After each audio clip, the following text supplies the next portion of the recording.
सदन करहूँ अनुग्रह सुई बुद्धि राशि शुभ गुण सदन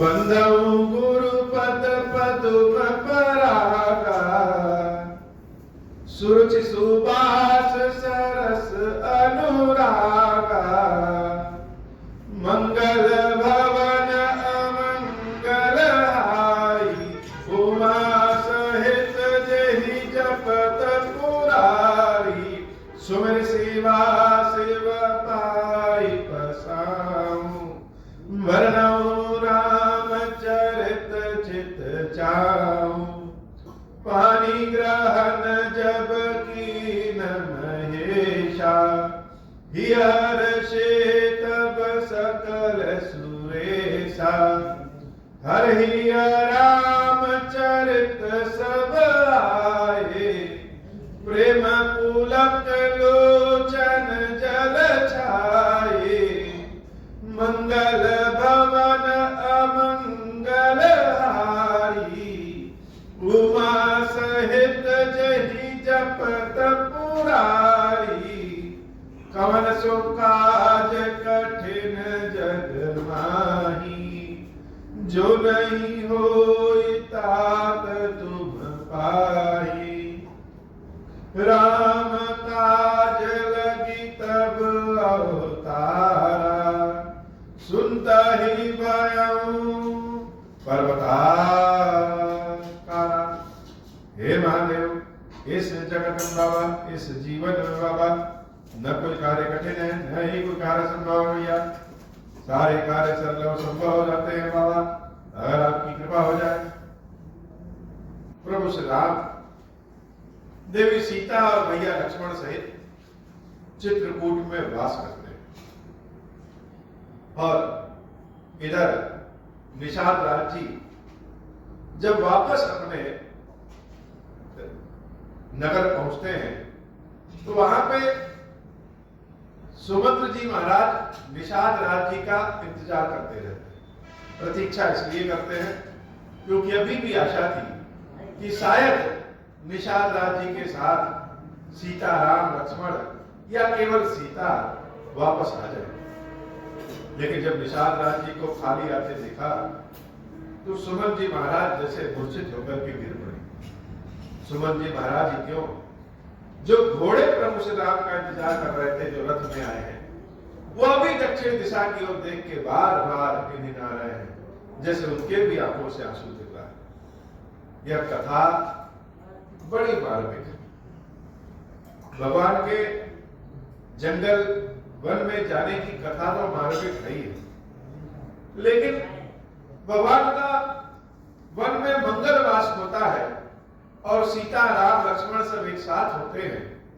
प्रभु को देख करके वनवासियों को जो आनंद होता है उनके जीवन में जो उन्नति होती है यह सब सोच विचार करके चित्रकूट में भगवान का वास आनंद भी प्रदान करता है। लेकिन जहां राम जाते हैं वहां तो आनंद ही आनंद है और जहां से राम चले जाते हैं उस स्थान की क्या दशा हो।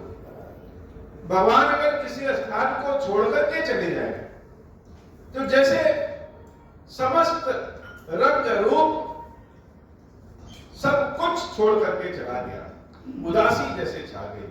सुमन जी महाराज को निषाद राज जी बहुत मनाते हैं कि महाराज संभलिए और अयोध्या वापस जाइए। लेकिन सुमन जी महाराज बिना राम लक्ष्मण सीता के अयोध्या वापस कैसे जाएं और जाकर के महाराज दशरथ को देवी कौशल्या को देवी सुमित्रा को क्या बताएंगे। समस्त अयोध्यावासी इंतजार कर रहे होंगे कि सुमन जी शायद आए तो सीताराम को लेकर के आए उन सबको क्या कहेंगे। रथ को हाँकने की दशा में नहीं है।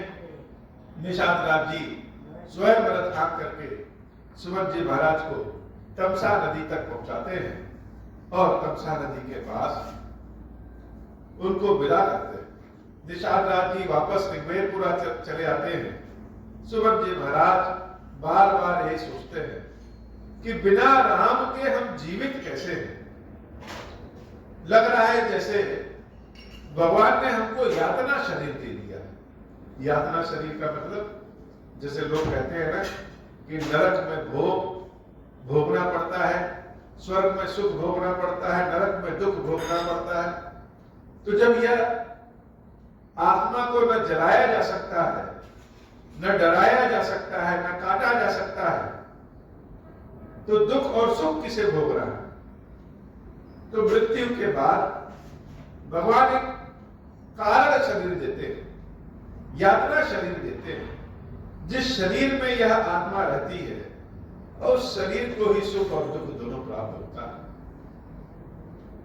सुमन जी महाराज कह रहे हैं कि शायद यमराज जी ने मुझे यातना शरीर दे दिया है, इसीलिए मेरी मृत्यु नहीं हो रही है, कष्ट भोग रहे हैं। अयोध्या पहुंचते हैं, उनके आने की सूचना महाराज दशरथ को जब मिलती है तो एक क्षण के लिए दशरथ जी महाराज के जीवन में जैसे आशा आ जाती है। लेकिन सुमन जी महाराज ने जब सारी स्थिति बताई, यह सुन के दशरथ जी महाराज कहते हैं, हे कौशल्या, अब हमको जीवित नहीं बचना है। और राम को याद करते हुए राम राम कही राम कही, राम राम कही राम, बार बार राम कहते हैं, हर भाव में राम को याद करते हैं। कौशल्या जी जान जाती हैं कि अब दशरथ जी इस लोक से चलने वाले हैं।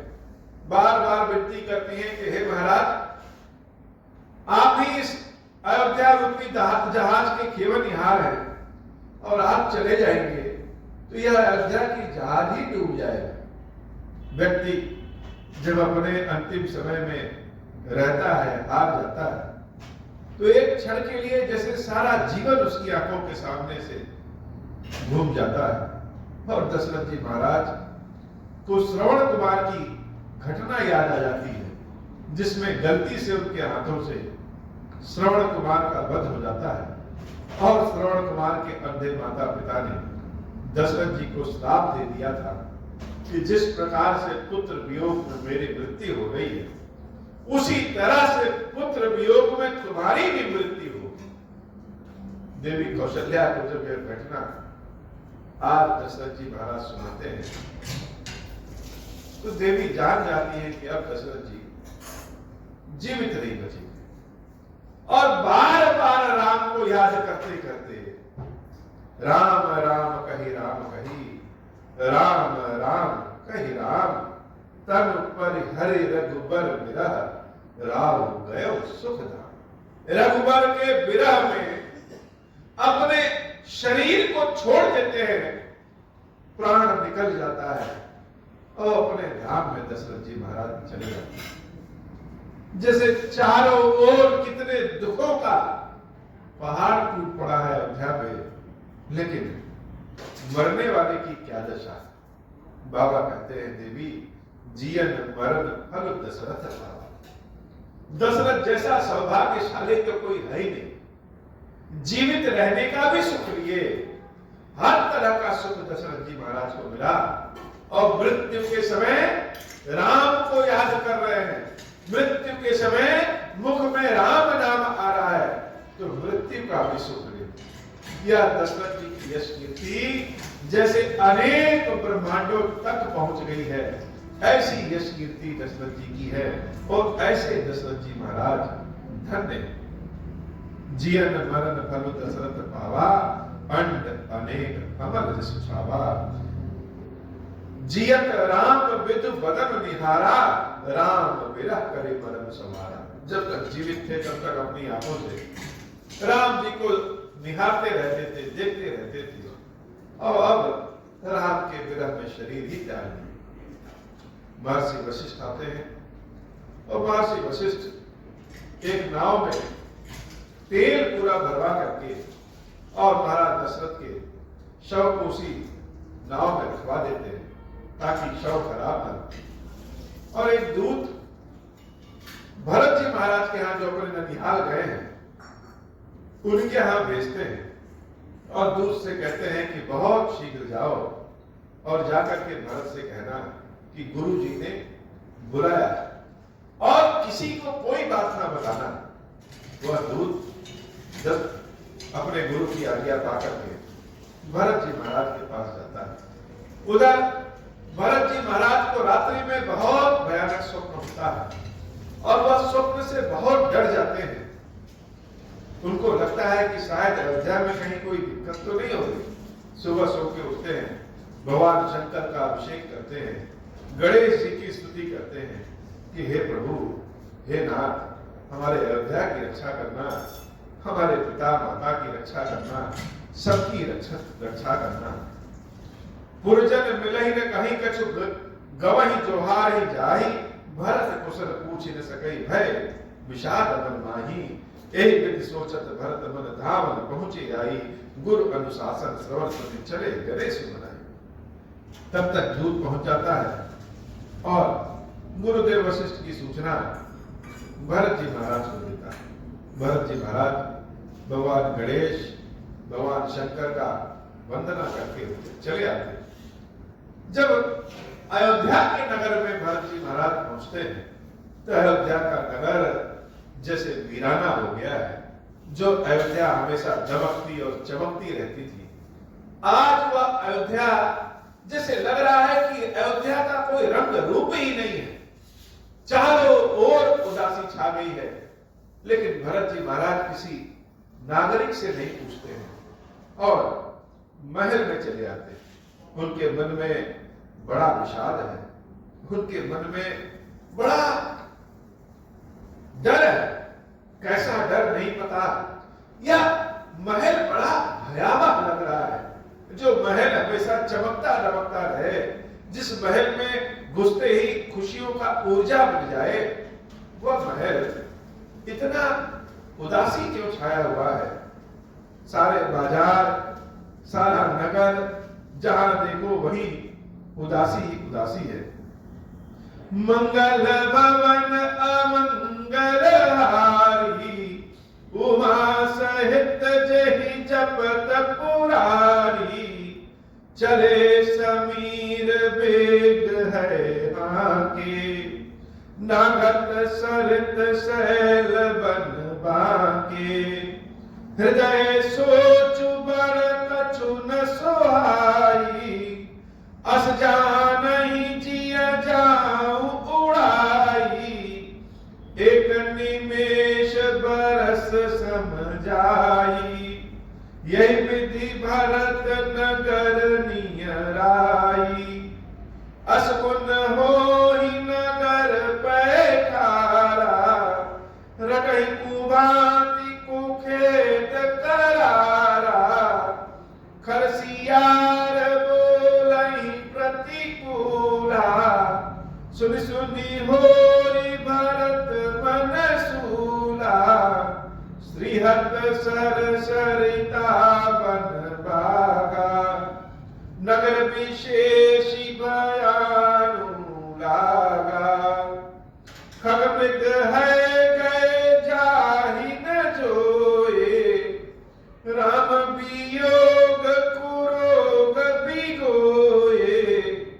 नगर नारी नर निपट दुखारी, मनहु सबिन सब संपत्ति हारी।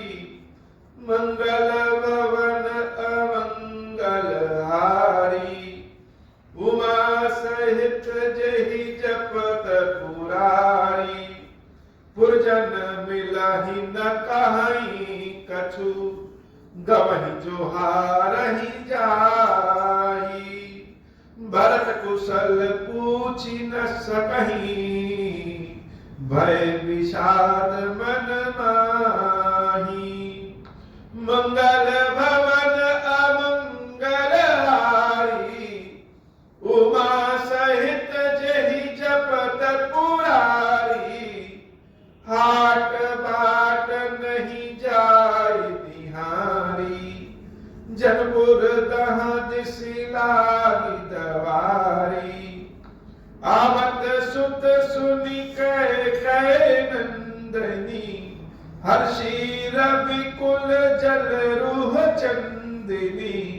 सजियारती मुदित उठी धाई, द्वार ही बेटी भवन लई आई। भरत दुखित परिवार निहारा, मनहु तुहिन बनज बनु मारा। कैकेयी हर्षित यही भांति, मनहु मुदित दवलाई की राती। सुतहि ससोच देखी मनु मारे, पूछती नहीं हर कुशल हमारे। सकुल कुशल कही भरत सुनाई, पूछी निज कुल कुशल भलाई। कहूँ कहाँ तात कहाँ सब माता, कहाँ सिया राम लखन प्रिय भ्राता। मंगल भवन अमंगल हारी, उमा सहित जेहि जपत पुरारी। सुनि सुत बचन स्नेह में, कपट नीर भरि नैन। भरत सवन मन सूल सम, पापिनी बोली बैन। मंगल भवन अमंगल हारी, उमा सहित जेहि जपत पुरारी। तात बात में सकल सवारी, भय मंथरा सहाय विचारी। कछुक काज विधि बीच बिगारहु, भूपति सुरपति पुर पगुधारहु। सुनत भरत भय विभस विषादा, जनु सहमेउ कर के हरि नादा। तात तात हातात पुकारी, बरे भूमि तल व्याकुल भारी। चलत न देखन पायौ तोहि, तात न राम ही सौंपहु मोहि। बहुत धीर धरि उठे सवारी, कहु तुम मरण हेतु महतारी। सुन सुत बचन कहती कैकेयी, मरम पाछी जनुमा होर देई। आदेहु ते सब आपनी करनी, कुटिल कठोर मुदित मन बरनी। मंगल भवन अमंगल हारी, उमा सहित जेहि जपत पुरारी। भरत ही बिसरहु पितु मरण, सुनत राम बन गौनु। हेतु अपन पहु जानि जिया, थकित रहे धरि मौनु। मंगल भवन अमंगल हारी, उमा सहित जेहि जपत पुरारी। मंगल भवन अमंगल हारी, उमा सहित जेहि जपत पुरारी। भरत जी महाराज जब महल में प्रवेश करते हैं तो सारे सेवक सेविकाएं उनको धीरे से प्रणाम करके चले जाते हैं। भरत जी महाराज किसी से कुशलता भी नहीं पूछते हैं, क्योंकि भरत जी के हृदय में ही भय व्याप्त है कि यह हमारी अयोध्या का महल इतना उदास क्यों लग रहा है। केवल महारानी कैकेयी आरती का थाल सजा करके हंसते मुस्कुराते हुए भरत जी महाराज के पास नहीं, और भरत जी की आरती की। भरत जी महाराज ने कहा, हे माता, ये सारे लोग कहां हैं? न कौशल्या अम्बा दिख रही है, न सुमित्रा अम्बा दिख रही है। हमारे राम सीता भैया कहां हैं और लक्ष्मण कहां है? सबको जब पूछ रहे हैं तो कैकेयी अम्बा कह रही है कि बैठो बताती है। कैकेयी अम्बा कहती है, हे भरत, हमने तो बात संभाल लिया था, लेकिन यह विधाता बहुत टेढ़ा है। इस विधाता ने ऐसा चक्रव्यूह रचा कि हमारे महाराज दशरथ सुरलोक सिधारे। भरत जी महाराज ने जब इस बात को सुना कि दशरथ जी महाराज की मृत्यु हो गई, तो जैसे धरती पे गिर पड़े और बार बार पुकार रहे हैं कि हे पिताजी, अंत समय हम आपका दर्शन भी नहीं कर पाए, आप हमको राम जी के हवाले भी समर्पित नहीं कर पाए, बड़ा दुर्भाग्य है हमारा। और कह करके चित्कार करके जैसे रोने लग रहे हैं। भरत जी महाराज कैकेयी अम्बा से पूछते हैं कि माता, यह अचानक क्या हो गया? जैसे माता अपने पुत्र के बारे में जानती है, वो ऐसे पुत्र भी अपनी माता के बारे में जानते हैं। भरत जी महाराज को पता है कि हो सकता है मेरी माता ने ही कोई चुपचाली की है, इसलिए पूछा कि आखिर महाराज को हुआ क्या? देवी कैकेयी अपनी सारी बात शुरू से अंत तक इस तरीके से बताई जैसे उसने कितना अच्छा काम किया। भरत जी महाराज ने जब सुना कि सीता राम लक्ष्मण को 14 वर्ष का वनवास हो गया है, दशरथ जी महाराज के मृत्यु के दुख को भरत जी भूल जाते हैं और जैसे मूर्छित होकर के जमीन पे गिर पड़ेंगे। यह दशा भरत जी महाराज की हो गई। भरत ही बिसरे होगे तो भरत सुनत राम मन गौन हे अपन पहुंचान जी थकित रहे गरिमा। जैसे आवाज ही बंद हो गई। ऐसा इतना बड़ा सम्मान, ऐसी समाचार कि भरत जी महाराज कुछ बोल ही नहीं पा रहे। ऐसी व्याकुलता हो गई कि देवी कैकेयी भी एक समय के लिए डर गई कि हमारे भरत को क्या हो गया, कहीं ऐसा ना हो कि भरत से यह बात हो बैठे। भरत को मनाने के लिए कैकेयी अम्बा विकट बिलो की सुतहि समझावती, मनहु चरे पर लोन लगावती, तात राव नहीं सोचे जोगु, बिड़ई सुकृत जस कीन्हे गोगु। भरत जी को समझाती है कि हे पुत्र, मृत्यु तो सबकी आनी है और महाराज दशरथ की मृत्यु पे रोना कैसा? उन्होंने जीवन भर बड़ा सुख भोगा, ऐश्वर्य यश कीर्ति सब कुछ प्राप्त किया और मृत्यु भी उनकी बहुत अच्छी हुई। वह तो देवताओं के लोग स्वर्ग लोग गए, तो जीना मरना तो सबको है। लेकिन भरत जी महाराज को देवी कैकेयी की यह बातें ऐसी लग रही है जैसे जले कटे पे कोई नमक छिड़क। भरत जी महाराज कुछ बोल नहीं रहे। अब कैकेयी कह रही है कि जीवन का सारा सुख भोग अगर किसी ने किया हुआ तो भरत जी महाराज, हुआ तो दशरथ जी ही है। इसलिए मृत्यु का कष्ट तो है, लेकिन मृत्यु का दुख कैसा करना।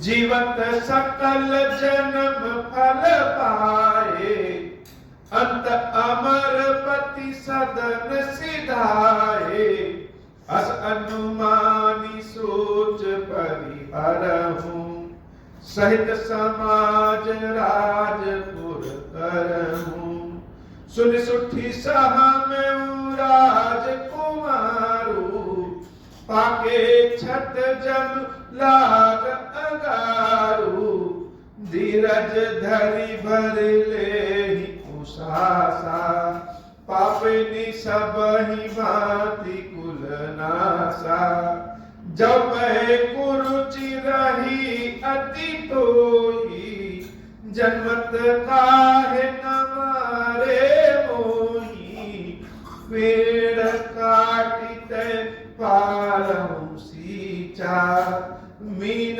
जियन निति बारि धूलीचा, मंगल भवन अमंगल हारी, उमा सहित जहि जपत पुरारी, हंस बंसु दशरथु जनकु, राम लखन से भाई, जननी तू जननी भई, विदिशन कछु न बसाई, मंगल भवन अमंगल हारी, उमा सहित जय जपत पुरारी। दुखित भरत जी से कैकेयी अम्बा कहती है कि हे पुत्र, दशरथ जी के मृत्यु में कोई शोक नहीं,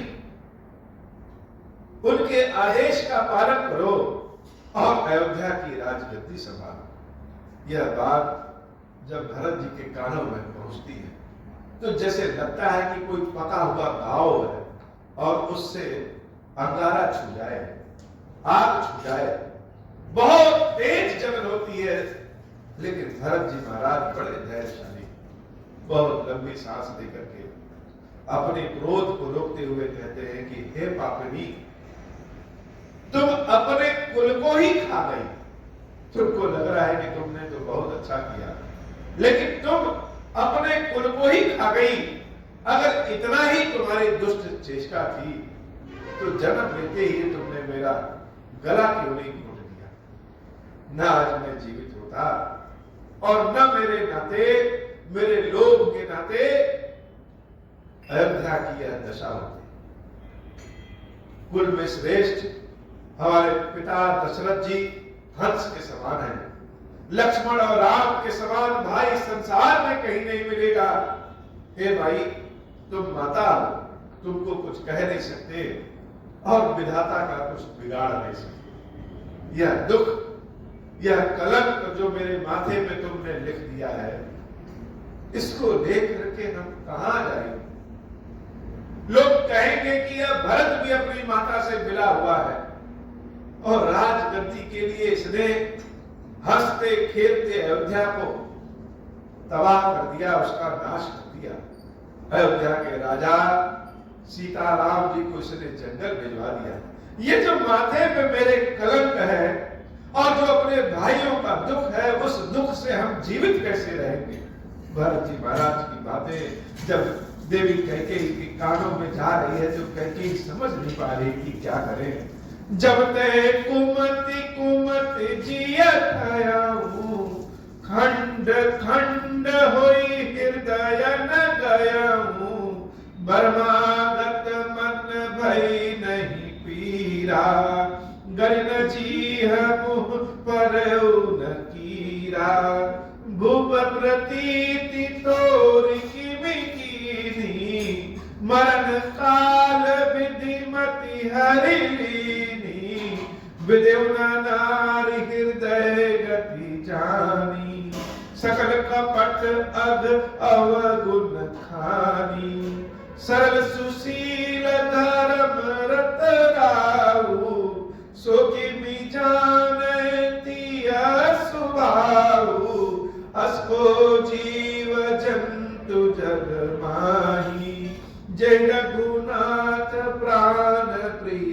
नाही, भेयति अहित राम तेहु तोही, को तो अहसि सत्य कहूँ मोही, जो हसी सो हसी मुँह मसिलाई, आँखी ओटी उठ बैठई जाई, मंगल भवन अमंगल हारी, उमा सहित जेहि जपत पुरारी, राम विरोधी हृदय ते प्रकट कीन विधि मोही, तो समान को पातकी, बाधि कहूँ कछु तोही, मंगल भवन अमंगल हारी, उमा सहित जेहि जपत पुरारी। यह विधाता,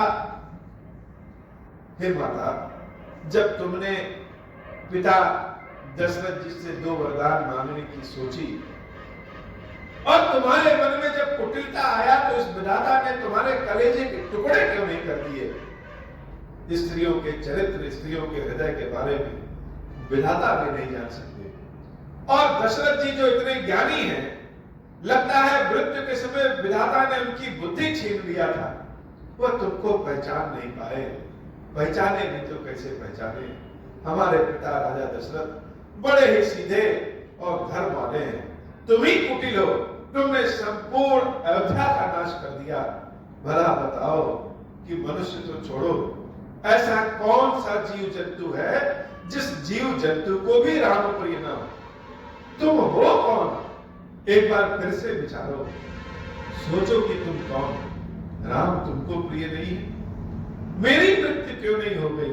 अपने आप को बार बार जी भरत जी महाराज बार बार पूछ रहे हैं, जैसे बोलते बोलते रो दे रहे हैं और रोते रोते बोल दे रहे हैं कि यह राम सीता लक्ष्मण का वनवास जाना, यह दशरथ जी के मृत्यु के दुख को भूल गए हैं, लेकिन सीताराम का वनवास जाना जैसे चिल्ला चिल्ला के भरत जी महाराज बोलना चाह रहे हैं और बोल भी नहीं पा रहे हैं। कहते हैं कि ऐसे राम विरोधी महिला के गर्भ से हम पैदा ही क्यों हुए। हमारा जीवन भी जैसे नष्ट हो गया।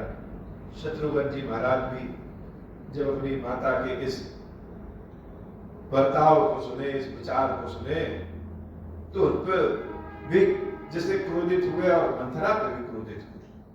सुने शत्रुघ्न मातु कुटिलाई, जरहि गात ऋष कछु न बसाई, कही अवसर कुबरी तह आई, बसन विभूषण विविध बनाई, लख ऋष भरऊ लखन लघु भाई, भरत अनल घृत आहुति पाई, हुम गिलात ककी कुबर मारा, परिमुह भर मही करत पुकारा, कुबर टूटे फूट कपारू, दलित दसन मुख रुधिर प्रचारू, आहत हई मैं काहन सावा, करत नीक फल अन इस पावा, सुन रिपुहन लखी नख सिख खोटी, लगे घसीटन धरी धरी छोटी, मरत दया निधि दीन छड़ाई, कौशल्या पही गे दो भाई, मंगल भवन अमंगल हारी, उमा सहित जहि जपत पुरारी, मंगल भवन अमंगल हारी, उमा सहित जहि जपत पुरारी।